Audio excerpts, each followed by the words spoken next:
അമ്മേൻ്റെ വീട്ടിലുണ്ടല്ലോ മാമൻ്റെയും വല്യമ്മയുടെ എല്ലാവരും വീട് അടുത്തടുത്തായിട്ടോ. അതുകൊണ്ട് തന്നെ അവിടെ ചെന്ന് കഴിഞ്ഞാൽ കുട്ടികൾ ഇവിടെ നിൽക്കുന്ന പറഞ്ഞാൽ അടിയായി കേട്ടോ.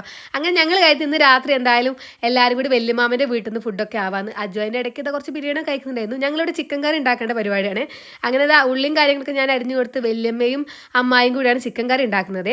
അതിൻ്റെ ഇടയ്ക്ക് ഞങ്ങളിതാ ഓരോരോ കോപ്രായങ്ങൾ കളിക്കുന്നുണ്ടായിരുന്നു. അങ്ങനെ ഹോളിലെത്തിയേക്കുമ്പോൾ ഇവിടെ ഭയങ്കര സ്നേഹപ്രകടനം കേട്ടോ.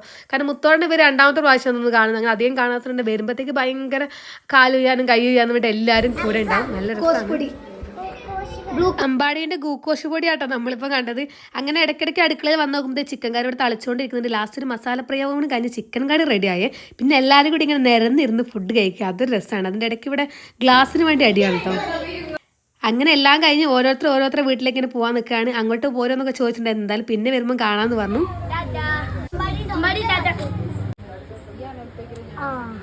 ഇനി അടുത്ത വെക്കേഷന് കാണാട്ടോ.